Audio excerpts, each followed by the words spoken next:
ANM ನ್ಯೂಸ್ಗೆ ಸ್ವಾಗತ. ಚಿಂತಾಮಣಿಯ ಹೆಸರಾಂತ ಡೆಕ್ಕನ್ ಆಸ್ಪತ್ರೆ. ನಮ್ಮಲ್ಲಿ ಜನರಲ್ ಮೆಡಿಸಿನ್, ಸಾಮಾನ್ಯ ಶಸ್ತ್ರಚಿಕಿತ್ಸೆ, ಅಡ್ವಾನ್ಸ್ಡ್ ಲ್ಯಾಪ್ರೋಸ್ಕೋಪಿಕ್ ಶಸ್ತ್ರಚಿಕಿತ್ಸೆ, ಗ್ಯಾಸ್ಟ್ರೋಎಂಟರಾಲಜಿ, ಮೂಳೆ ಚಿಕಿತ್ಸೆ, ಪ್ರಸೂತಿ ಮತ್ತು ಸ್ತ್ರೀರೋಗ ಶಾಸ್ತ್ರ, ಮಕ್ಕಳ ಚಿಕಿತ್ಸೆ, ದಂತ ಚಿಕಿತ್ಸೆ, ಕಿವಿ, ಮೂಗು ಮತ್ತು ಗಂಟಲು, ಮೂತ್ರಶಾಸ್ತ್ರ ಚಿಕಿತ್ಸೆ, ನರವಿಜ್ಞಾನ, ನಾಳಿಯ ಮತ್ತು ಎಂಡೋವ್ಯಾಸ್ಕ್ಯುಲರ್, ನೆಫ್ರಾಲಜಿ, ಡಯಾಲಿಸಿಸ್, ಬೌಲ್ ಚಿಕಿತ್ಸೆ, ರೇಡಿಯಾಲಜಿ, ಎಂಡೋಸ್ಕೋಪಿ ಲಭ್ಯ. ಸೌಲಭ್ಯಗಳು: general ward, private ward, twin sharing ward, day care, ತುರ್ತು ward, 3 modular OT, step down ICU, ಜೊತೆಗೆ ಪ್ರಮುಖ ವಿಮಾ ಕಂಪನಿಗಳೊಂದಿಗೆ ನಗದು ರಹಿತ ಸೇವೆ ಲಭ್ಯ. ಕಾಲ್ನಡಿಗೆಯಲ್ಲಿ ತಿರುಮಲ ಬೆಟ್ಟ ಹತ್ತಿದ 116 ವರ್ಷದ ವೃದ್ಧೆ. ಅಜ್ಜಿಯ ಅಚಲ ಭಕ್ತಿಗೆ ಮನಸೋತು ವಿಶೇಷ ದರ್ಶನ ಭಾಗ್ಯ ಕಲ್ಪಿಸಿ ಸನ್ಮಾನಿಸಿದ ಟಿಟಿಡಿ ದೇವಾಲಯ. ದೃಢ ಸಂಕಲ್ಪ ಮತ್ತು ದೈವ ಭಕ್ತಿ ಇದ್ದರೆ ವಯಸ್ಸು ಕೇವಲ ಒಂದು ಅಂಕಿ ಮಾತ್ರ ಎಂಬುದನ್ನು ಶತಾಯುಷಿ ಅಜ್ಜಿಯವರು ಸಾಬೀತುಪಡಿಸಿದ್ದಾರೆ.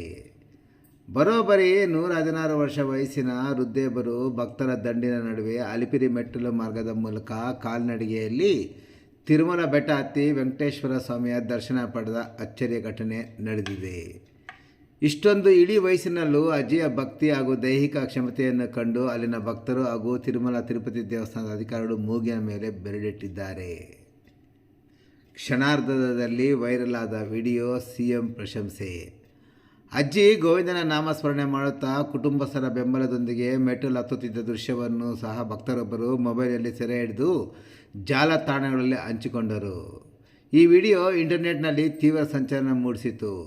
ಸ್ವತಃ ಆಂಧ್ರ ಪ್ರದೇಶದ ಮುಖ್ಯಮಂತ್ರಿ ಎನ್ ಚಂದ್ರಬಾಬು ನಾಯ್ಡು ಅವರು ಈ ವಿಡಿಯೋವನ್ನು ಸಾಮಾಜಿಕ ಮಾಧ್ಯಮಗಳಲ್ಲಿ ಹಂಚಿಕೊಂಡು ಅಜ್ಜಿಯ ಭಕ್ತಿ ಕೋಟ್ಯಾಂತರ ಭಕ್ತರಿಗೆ ಪ್ರೇರಣೆ ಎಂದು ಕೊಂಡಾಡಿದರು. ಕ್ಯೂ ಲೈನ್ ಇಲ್ಲದೆ ವಿಐಪಿ ದರ್ಶನ ಭಾಗ್ಯ. ಇನ್ನು ವಿಷಯ ತಿಳಿಯುತ್ತಿದ್ದಂತೆ ತಕ್ಷಣ ಕಾರ್ಯಪ್ರವೃತ್ತರಾದ ಟಿಟಿಡಿ ಅಧ್ಯಕ್ಷ BR ನಾಯ್ಡು ಅವರು ಅಜ್ಜಿಯ ಕುಟುಂಬವನ್ನು ಪತ್ತೆ ಹಚ್ಚಲು ಭದ್ರತಾ ಸಿಬ್ಬಂದಿಗೆ ಸೂಚಿಸಿದರು. ಅದರಂತೆ ಅಜ್ಜಿಯನ್ನು ಗೌರವಪೂರ್ವಕವಾಗಿ ಬರಮಾಡಿಕೊಂಡು ಅಧಿಕಾರಿಗಳು ಯಾವುದೇ ಕ್ಯೂ ಲೈನ್ ಇಲ್ಲದೆ ನೇರವಾಗಿ VIP ಬ್ರೇಕ್ ದರ್ಶನ ವ್ಯವಸ್ಥೆ ಕಲ್ಪಿಸಿಕೊಟ್ಟರು. ಎಲ್ಲವೂ ಆ ಗೋವಿಂದನ ಕೃಪೆ. ಸ್ವಾಮಿಯ ದರ್ಶನದ ಬಳಿಕ ಆನಂದ ಬಾಷ್ಪ ಸುರಿಸಿದ ಅಜ್ಜಿ ತೀವ್ರ ಭಾವುಕರಾದರು. ಎಲ್ಲವೂ ಆ ಶ್ರೀನಿವಾಸನ ಕೃಪೆ. ಅವರೇ ನನಗೆ ಶಕ್ತಿ ನೀಡಿ ಈ ಬೆಟ್ಟ ಹತ್ತಿಸಿದ್ದಾನೆ.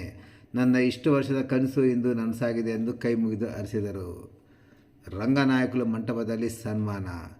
ದರ್ಶನದ ಬಳಿಕ ಟಿಟಿಡಿ ಕಾರ್ಯನಿರ್ವಹಣಾಧಿಕಾರಿ ಮುದ್ದಾಳು ರವಿಚಂದ್ರ ಅವರು ರಂಗನಾಯಕಲ ಮಂಟಪದಲ್ಲಿ ಅಜ್ಜಿಗೆ ರೇಷ್ಮೆ ಶಾಲು ಓದಿಸಿ ಶ್ರೀವಾರಿಯ ತೀರ್ಥ ಪ್ರಸಾದ ನೀಡಿ ಗೌರವಿಸಿದರು.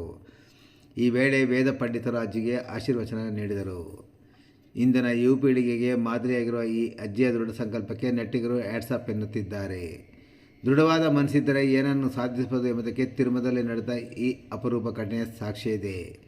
ಯುವ ಪೀಳಿಗೆಗೆ ಮಾದರಿಯಾಗಿರುವ ಈ ಅಜ್ಜಿಯ ವಿಡಿಯೋ ಮತ್ತು ಫೋಟೋಗಳು ಇಂಟರ್ನೆಟ್ನಲ್ಲಿ ಭಾರೀ ಸದ್ದು ಸಹ ಮಾಡುತ್ತಿವೆ.